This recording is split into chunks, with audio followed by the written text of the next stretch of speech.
everybody. From our last lesson, we are still looking at the theory of supply under price theory, and still this is economics, not any other subject. And we emphasize that a supply curve is simply a locus of points showing the amount of a commodity supplied at various price levels and at given time periods. As you can see here in the illustration, if the price is as low as 1,000, you can see that you relate this price and it will be able to give you the reading downwards of the x-axis of the quantity which will be supplied. Let's say 5 units.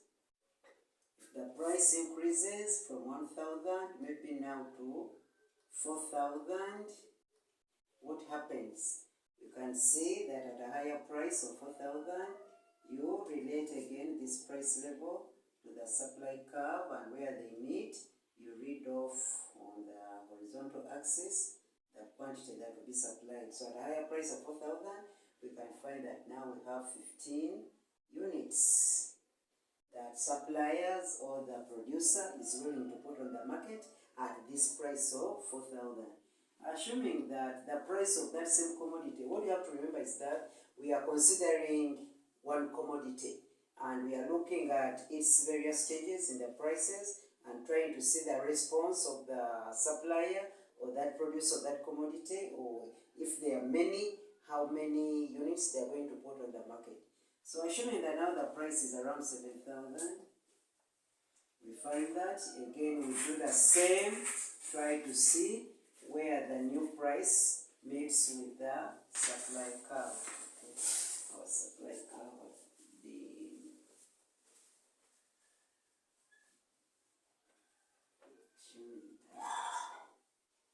be extended to make it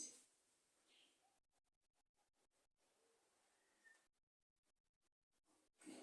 So we find that the new price of 7,000 meets with our supply curve at that level, which shows that now we have a big quantity, amount that will be put on the market because of the high price, maybe around 25 units. What we learn from that?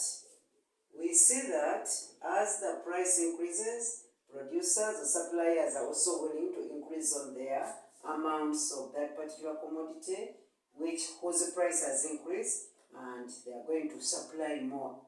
And the reverse is also true.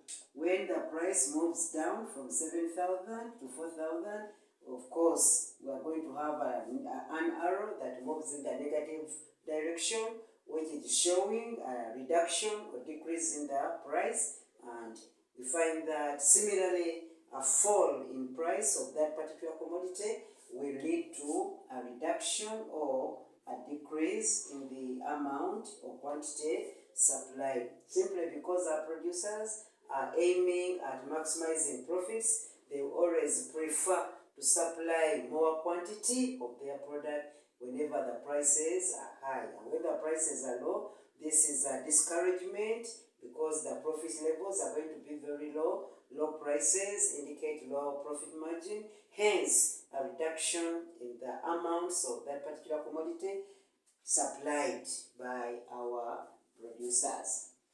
What we can learn from this is that the supply curve is positively sloped or upward sloping. So supply curve is positively sloped. It is positively sloped. Why? Okay, before we go to the why, we find that it is positively sloped and obeying or conforming to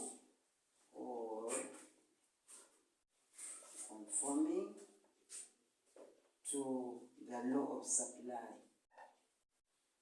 To the law of supply, which states that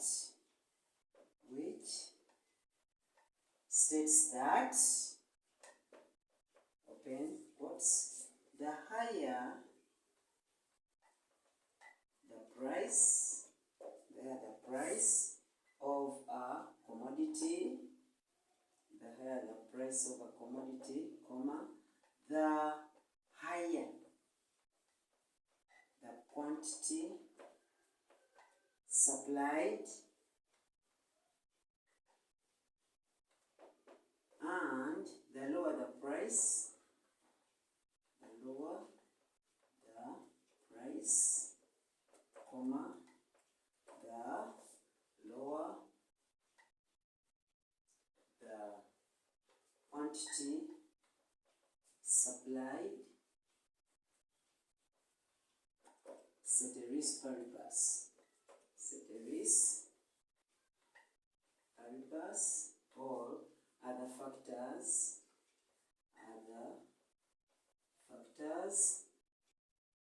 kept constant,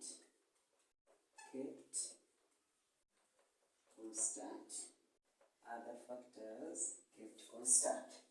So the sloping of the supply curve is simply obeying or conforming to the law of supply.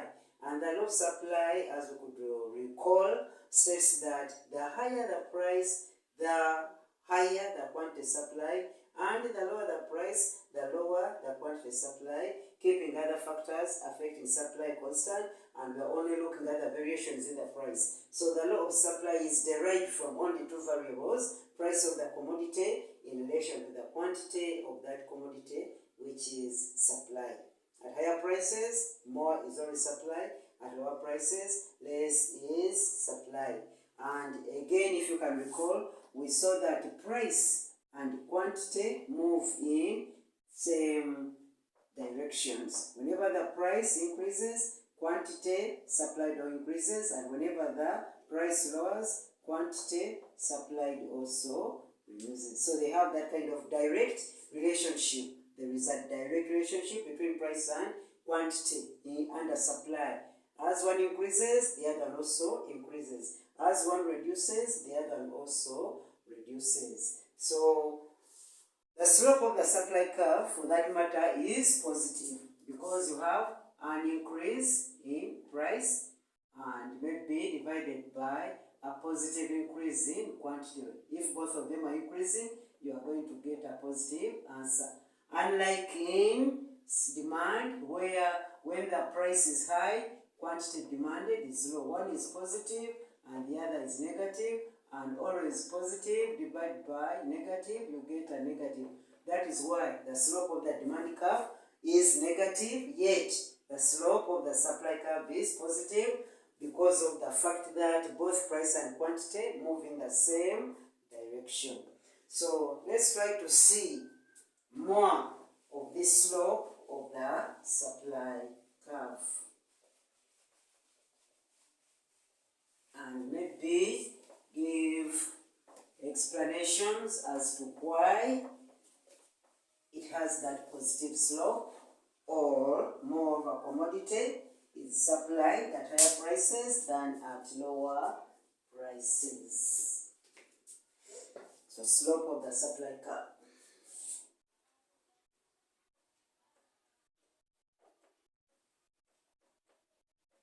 Slope of supply curve.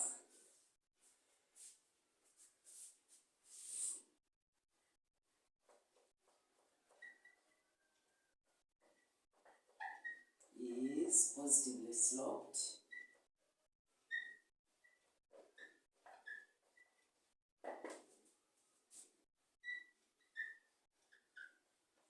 The supply curve is positively sloped, meaning that slopes from left to right. And now our question is why? Why is it so? Why does it slope from left to right? This can be explained by the following explanations.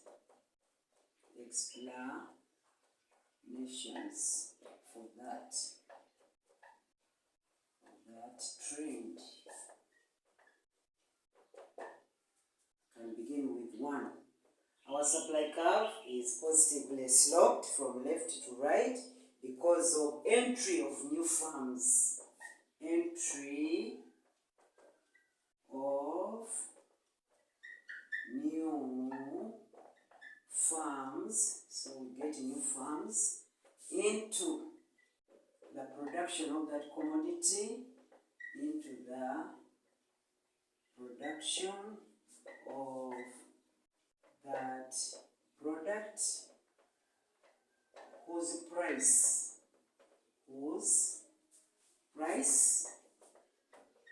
has increased.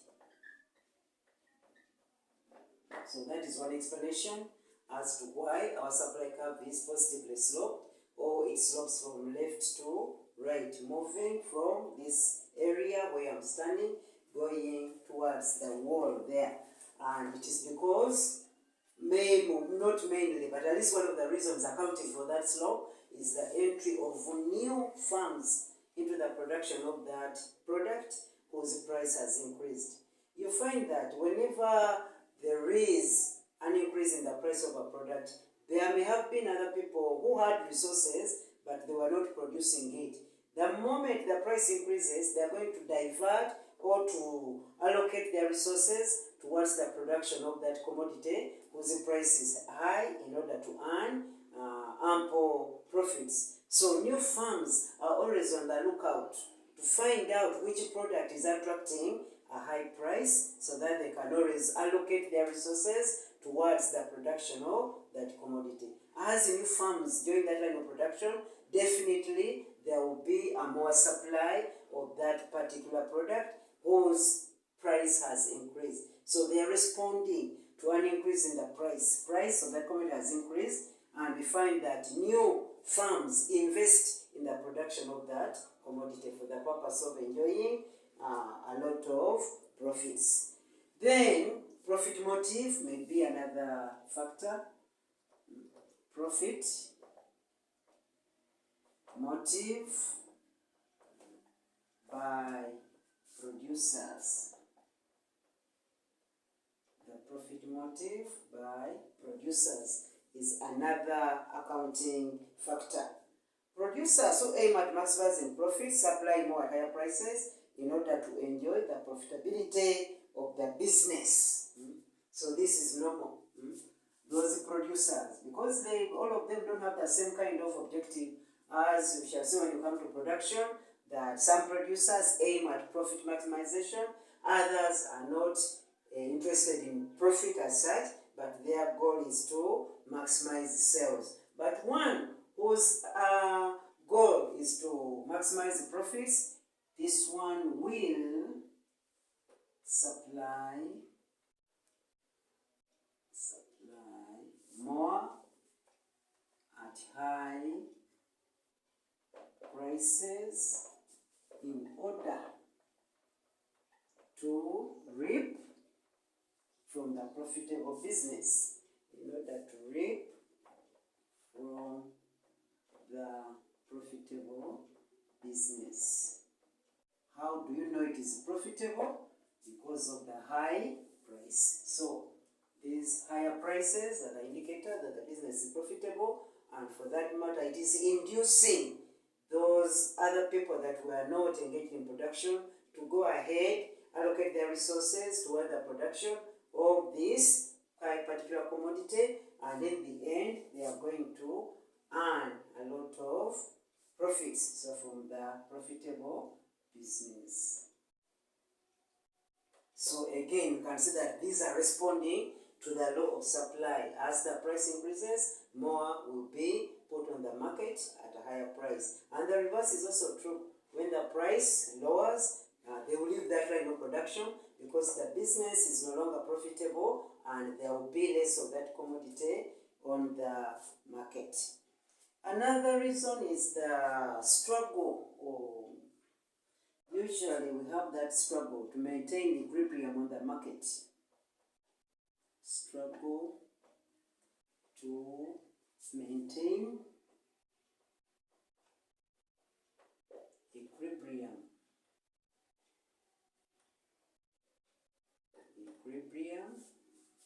in the market. When do we have equilibrium? That is, demand should always be equal to supply if you have an equilibrium. So in this case, for producers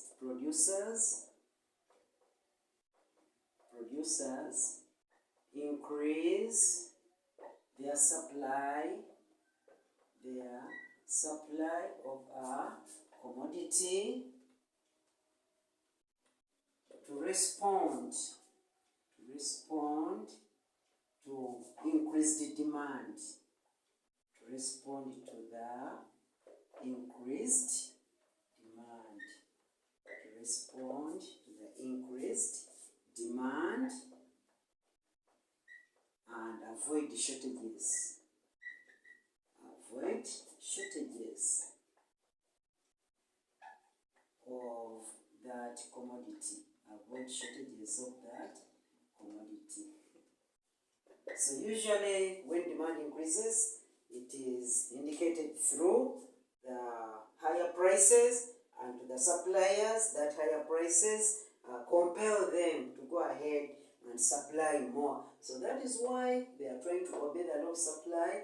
They see that there is already an indicator which is telling them the prices are there, business are profitable. Allocate your resources where they are going to be giving you a good return, it is good business. So usually in that struggle to maintain equilibrium in the market, to make demand be equal to supply, whenever demand increases, the suppliers are compelled to supply more of that commodity, hence obeying the law of supply. Then the last reason, or the other accounting factor, is that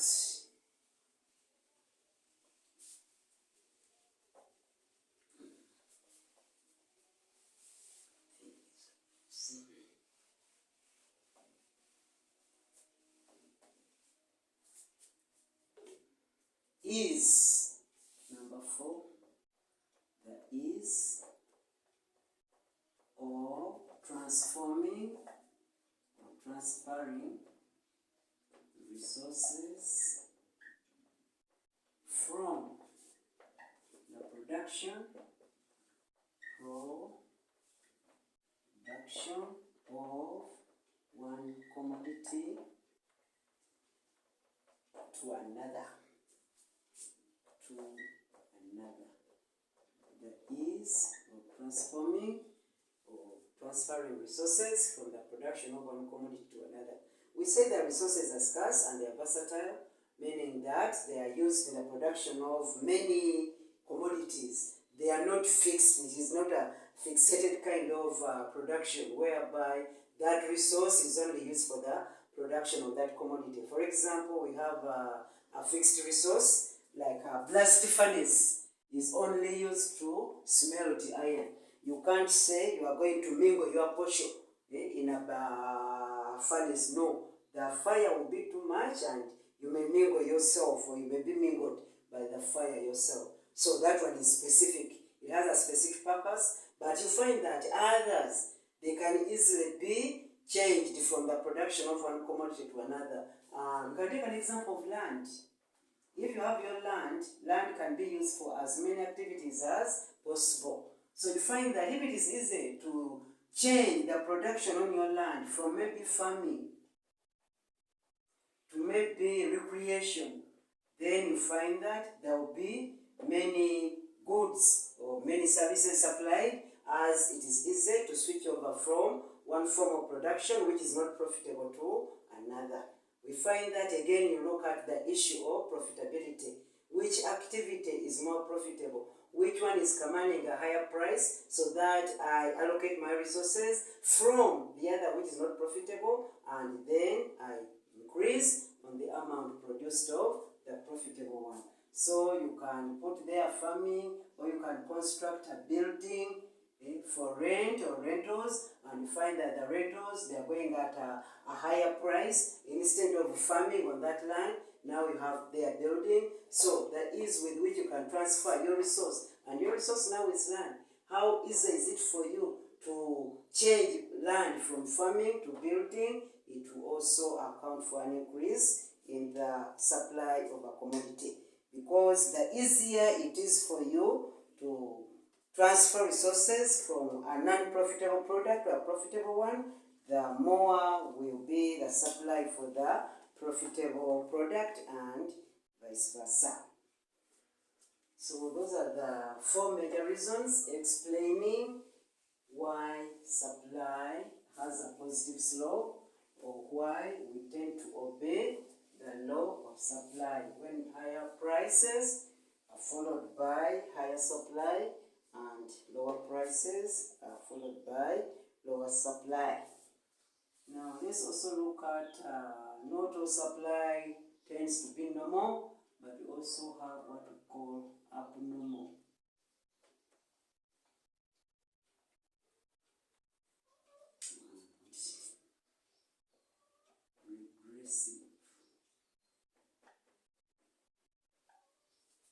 Regressive supply. Abnormal or regressive supply. We are saying that we are looking at abnormal or regressive supply curve. Anything abnormal, it means that it does not conform. So this is a supply curve, or these are supply situations which do not conform,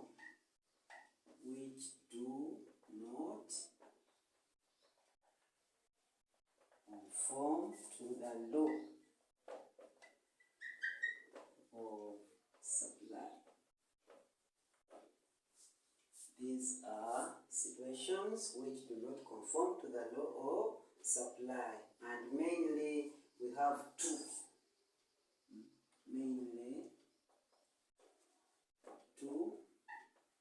For example, we have the regressive supply curve of labor, regressive supply of labor, and maybe the situation of fixed supply. So these two cases portray abnormal supply, as we are going to see in the illustrations that follow the explanations. The regressive supply of labor shows that at the beginning, as the price of labor increases, we know that the price for labor is the wage. So as the wage for laborers increase, they first also tend to supply more working time. So now we are looking at the supply of a service. Labor is not a product on its own, but we hire laborers for the services they render to us. We don't hire people because they are attractive, they are beautiful. No, we don't want their beauty, but we want the service we can derive out of them. And so these laborers are there to work and come out with a given output for the employer, so that it can constitute an income or a profit to the employer. So now, if it is a regressive supply curve, laborers at the beginning, as the wage levels increase, they are also ready to give in more labor hours or more time. But there comes a time when you find that they have been able to earn enough, and however much you increase the wage, they will not be willing to give you more of their time. And what are they substituting this time with? That is what we are going to look at. Why do we have a regressive supply of labor? Wages are increasing, which means that would have been an impetus, that would have been an attraction for these laborers to go on and work more. If it means working 24/7, that's what they would have done, but that's not what they do. Instead, they reduce on the hours given to the employer as the wage level increases. And as we shall see, we are going to have what is known as a backward bending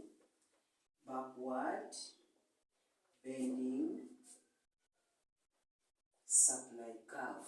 Backward bending supply curve. So we find that the other one was upward sloping, but now we are having a backward bending. Instead of our supply curve going upward sloping like that, now we are going to see it moving, first of all, in the normal way, but as the wage increases, it bends backward, and it's going to be like that.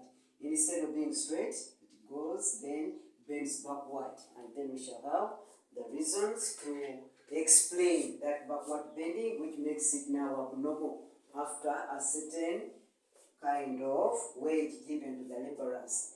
Another area is where we have fixed supply, such that however high the prices may increase on the market, somebody or a supplier or a producer can only avail a given quantity with no changes. So in the situations of fixed supply, they also portray abnormality in their supply. In that, when prices increase, they are supposed to increase the supply, but here, with the fixed supply, however high the price may be, we know the price level is on this range, so we are moving from a low price to a higher price, but you find that the quantity supply is going to remain the same. And again, we shall have to look at the reasons for that. So abnormal or exceptional, also known as regressive supply curves, these are supply curves which do not conform to the law of supply, such that more of a good may be supplied at lower prices and less at higher prices.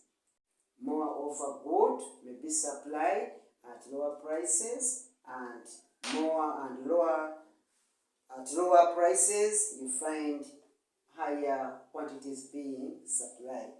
And the common example is the backward bending supply curve, which you can now illustrate.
So we say that the price for labor is the wage, so we can put it there, and we find that our curve is going to be of that nature. It is first normal at the beginning, but as the wage increases, it bends backward. So this is the supply curve. You see that here,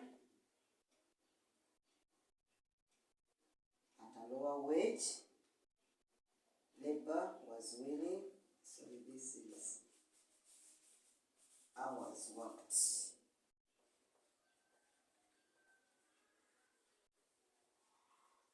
Hours worked. Labor is willing to give maybe 7 hours. You increase the wage from maybe 500,000 shillings per month, and labor will be ready to work for you 7 hours. Then you increase the wage further to a higher level, and you see where that wage meets with the supply curve. So it is now maybe 1 million which you are paying to your workers, and because they are aiming at maximizing their incomes, 1 million is going to be giving them a higher income. So if the more hours they give you, the more they earn. So here they are ready to give you 12 hours. Why? Because you have increased the wage, so they also increase their time.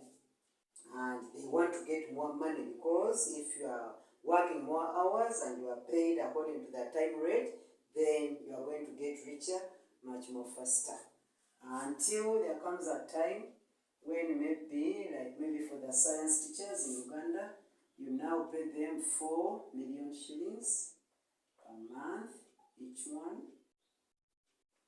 and you find that at that level,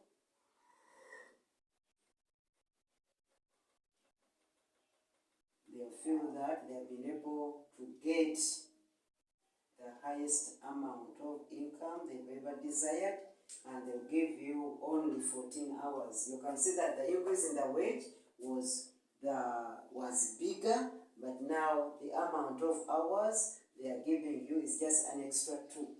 And you will say that, okay, I want you to continue working for me, and now I'm increasing the wage to, I'm doubling it. It is now 8 million. 8 million shillings. And you find that instead of people running to work for you, you see fewer people remaining in employment. And as you can see, where our price line or the wage line touches the supply for labor, which is backward bending, you are going to see people giving you less hours, indicated by this red. You see they are almost coming back to where they were originally, and they are giving you 6 hours instead at this point. So if this is point A, this is point B, now at point C, they are reducing on the amount of time from 14 hours, and from B to C, you can see that they are coming backwards, and it continues like that. Increase more wages, and you find that for them, they keep on reducing the time that they are going to give you as an employer to continue working for you. So if there were 7, now they will be interested in giving you 4 hours. Because the wage is already high, and you are going to have an explanation for that. Why is it that in reality, when wages are increased, workers tend to offer less time to the employer than when the wages were still low? Here the wages were low. As we are increasing, people were willing to work even extra time, even to work at night, so that they are able to get more and more income. But there comes a time when you pay them a higher wage and they are not ready to give you more time, however high the wage may be. What is the explanation for that? So we have a number of reasons that can explain that backward bending supply curve, and we find that the major one is where labor prefers leisure instead of working. So we have a higher preference by labor for leisure. You also have a saying that if Tom is working all the time without play, he becomes a dull what? A dull boy. So even these ones, the moment they are only working, their minds become dull. And you find that now they want to enjoy their sweat. They have been sweating, they have been poor, they've been missing out on outings and that kind of thing. They couldn't have time with their family and have maybe a weekend outing. Now this is the time. The income has increased, they've been able to accumulate a lot of money. Instead of going back to work, now they have to allocate their time to their families or for their leisure. And that is why they are substituting their scarce resource. We are going back to our definition of economics. Here we have our scarce resource. And what is the scarce resource? In this case, it is time. You can't work and have leisure at the same time. No way. They are competing for the same thing among the laborers. Either you work and you forgo leisure, or when you go for leisure, there will be no working. But you can't have both at the same time. So our scarce resource is time. You have to make a choice. Why are you making a choice? Because now you have already accumulated or amassed enough income out of the increases in prices. For instance, at point B, You are able to become richer with 4 million. You feel that now you are comfortable and you can work less hours when it comes to paying you higher wages and things of that time, that nature. So the scarce resources are going to make our labor makes a choice of working less as the wage increases. As the wage increases, so choice is there. Our scarce resource is time, and you find that the time for leisure is the opportunity cost. The opportunity cost for work. The time you are now using for leisure is the opportunity cost for work. You would have used that time to work and earn more, but you have chosen to go for leisure. Why? Because it is high time you also enjoyed the fruits of your sweat. So where we have that kind of mentality in the minds of our laborers, in the minds of our workers, usually we shall experience a backward bending supply curve, also known as an exceptional demand supply curve, also known as a regressive supply curve. So it is abnormal. It is not normal. A normal supply curve should be upward sloping and straight from left to right, but this one reaches a time when instead of continuing in an upward trend, it now bends backward. Why? Because the workers or the laborers are substituting their time for leisure. They have been able to accumulate enough income, and now leisure is taking precedence. Then number two, we have those workers who are working for a target, known as target workers. So apart from our workers having a higher preference for leisure, some workers are target workers. Target workers. So they are working for an objective. They say that for me, the moment I'm able to get 20 million shillings in 2 years, however much you increase the wage, that person who is a target worker will not be able to provide more time for you. And these are usually migrant workers. Migrant workers, whom in Uganda we may call the Nkubacheyo. They migrate from their country, Uganda, and they go maybe to Dubai, and they have a target. If I go in Dubai, I get my 20 million in 2 years, I will come back and set up a house, set up a business, and there is no way I'm going to give the Arab more of my time, no way. So target workers are also there. They are working for a specific objective, and once that objective, there is enough money to achieve that objective, they will never be willing to give you extra time. They just come back to their own countries, or if somebody is working here, he will simply say bye-bye or give you less hours because he is not interested in more time. The target has been realized, the money for the target is there, so why continue suffering? So they'll go back to their families. Those are the target workers. They also make the supply curve to be regressive. Then we also have another explanation of increased levels of progressive taxation. Increased levels of progressive taxation. Progressive taxes. What is a progressive tax? It is a tax whereby if your income increases, the tax also increases. So you are laborer. The moment the government knows that now they are paying you 8 million shillings, it will also increase the tax known as paye, or pay as you earn. The more you earn, the more you pay. So some workers find that in the long run, they are working for nothing.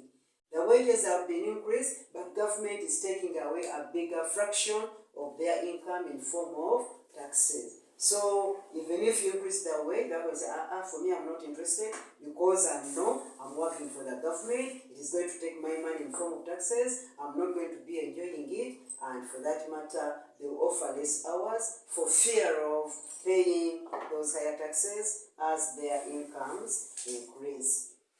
Another explanation is political instability in an area.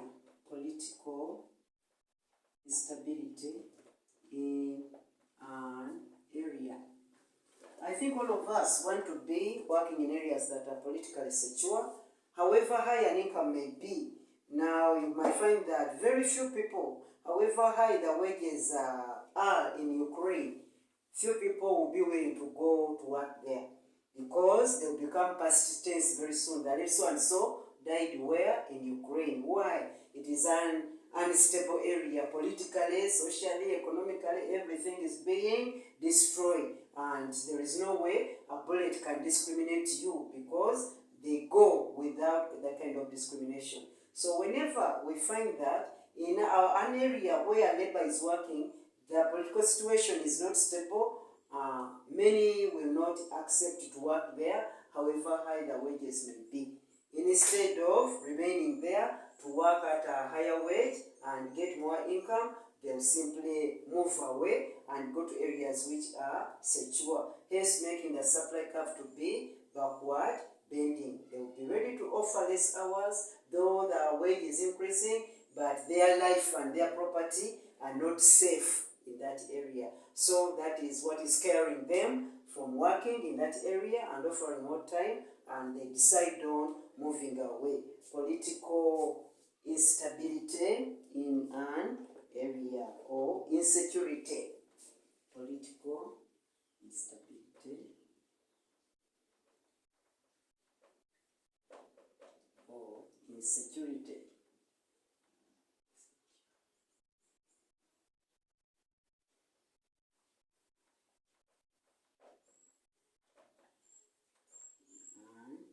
Area. So that one also accounts for the backward bending nature of the supply curve. We also have reduction in the real wage. Reduction in real wage because of inflation. Reduction in real wage because of inflation. A real wage is the amount of goods and services that a cash wage can buy. You are getting maybe 10 million as your cash wage. This is your cash, also known as nominal wage. But how much can the 10 million buy in terms of goods and services? If with 10 million you can only buy one sack of rice, then you find that this is useless money almost. A whole of 10 million shillings to buy just one sack of rice of 50 kilograms, then the prices actually are very high, or the rate of inflation is very high. And maybe most of you who are having that kind of international knowledge, you may have heard that at one time in Zimbabwe, their money lost so much value, and people could go with lorries and lorries of money to come back with just a basket of goods and services. So you go with a huge amount of cash, that is the nominal income, but the real income, the amount of goods and services you get in exchange for those lorries of money is low. So the same happens here. You are getting a higher wage, but you find that when you go to the market, what you come back home with is just a small basket of goods and services. So you find that it is useless to go ahead and work more hours when the money is losing value and you not be able to get the goods and services that you want for your survival or for your livelihood or your welfare. Then another accounting factor for this backward bending supply curve is the poor health of workers. Poor health of the labor. Some laborers may want to work, but for health reasons, they may not be able to supply or to give you more hours. Time comes and tell them, if I'm to survive and enjoy that money because of my health, maybe they have cancer, maybe they have AIDS, maybe they have disability here and there.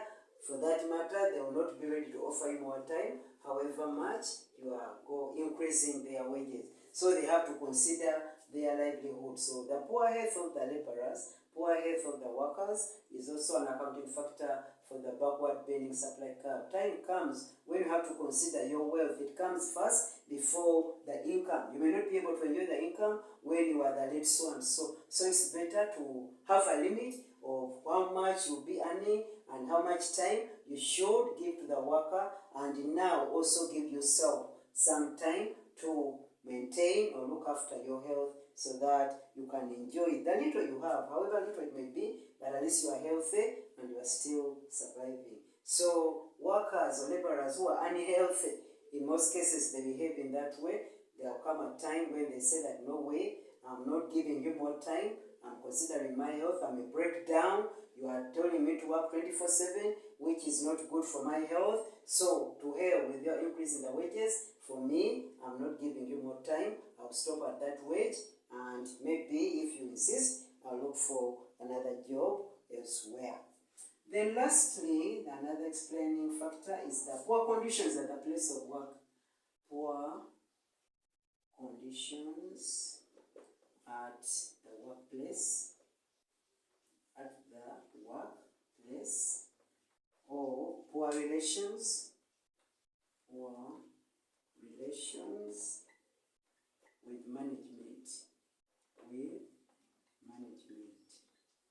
If you have a manager or an employer who is not human, he doesn't have any kind of humanitarian consideration for the workers, no food, no breaks, no whatever, no seeing visitors, no going out, no falling sick, no going for burial. Oh my God, those are conditions which are not palatable, which are not pleasing to any kind of employer.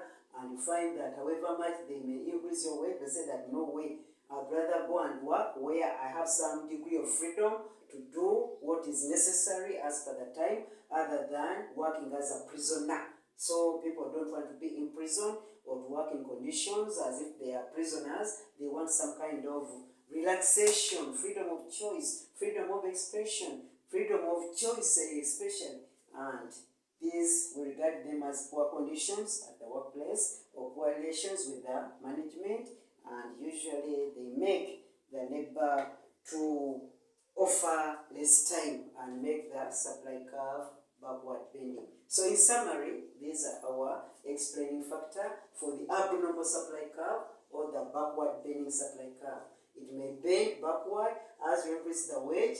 Laborers are interested in giving you less time because of the presence or preference for leisure. They are using their time now for leisure as they get richer. Target workers, they have an objective. They have got the money for whatever purpose they may have come to work at your place, and now they cannot stay anymore. Increase level, progressive taxes. Government is taking away whatever increase you may be getting, and that is disappointing and discouraging. Political instability. Nobody wants to work in an area where you are not sure of your survival the next minute or the next hour. So however high the wage may be, people will just run away from you. Then reduction in the real wage because of the inflation. Here, this is when you have a lot of money, but what you can buy with that money is actually very small, and that is definitely discouraging. Poor health of the laborers who are not in good health conditions, they cannot overwork themselves to death. They'd rather forego the increase in the wage and remain at least live. Then poor conditions at the workplace and relations with the management. Again, as I've elucidated on it, that is accounting for the backward or regressive supply of labor. Now lastly, we are looking at the second type of abnormal supply, which is the fixed supply. Fixed supply is also abnormal. Fixed supply is also abnormal. Fixed supply, number 2. Fixed supply.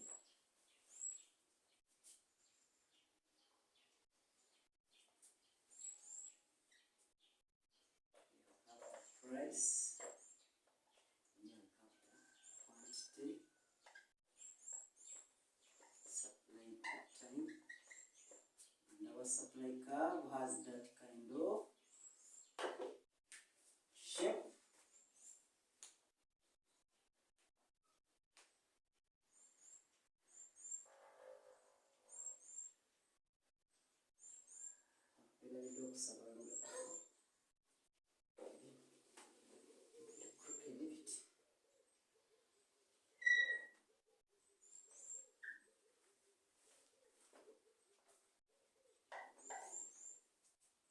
So we find that when the price is low, quantity supply is 2, 1, price 1, it increases to price P2, still the quantity is 2, 1, increases to price P3, still the quantity is 2, 1. So we call this one fixed supply of a good.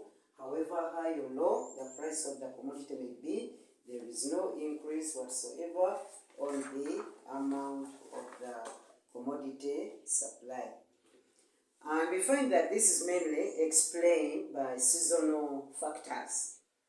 For perishable commodities, more is put on the market immediately after harvesting, even if the prices are low, and it's because such goods cannot be stored after harvesting. So after harvesting, you find that for agricultural products, they are going to put their on the market whatever quantity they have, however low the price may be. Otherwise, they have no alternative. Their commodities are perishable. You cannot store pineapples, greens, and so on for more than a week and you think that you sell it the next week when the prices are high and they are still okay, but they are still fresh. No. So they have no choice but to supply whatever is ready for the market even when the prices are low, and that is accounting for our abnormal supply, that at low prices more is even supplied. Why? Because some of these are seasonal goods and they're in abundant supply and they're perishable, such that even if the prices are low, they have to go on the market. So with seasonal commodities, we find that even if the prices are low, we have to supply. And the reverse is also true. If it has been a drought and the supply is not there, the crops have been hit by so much sunshine, the supply may be limited. However much the prices may increase, people are not going to respond to by increasing the supply. No, they have already planted and they have already harvested. Whatever has been harvested is what is there. So that is why we say it is a fixed supply. Has been determined by the seasonal factors. Where they are favorable, you have an abundance. And even if the prices are low, you will supply more. When the prices are high, but you have experienced a drought, there you are having a shortage of goods and services, which would have meant that you need to supply now less because you need to supply more because the prices are high. But where are you going to get the additional supply? Whatever you harvested, however much it may have been hit by the drought, is what is available. So it is what you are going to put on the market, making your supply to be fixed because of the effect of the seasonal factors.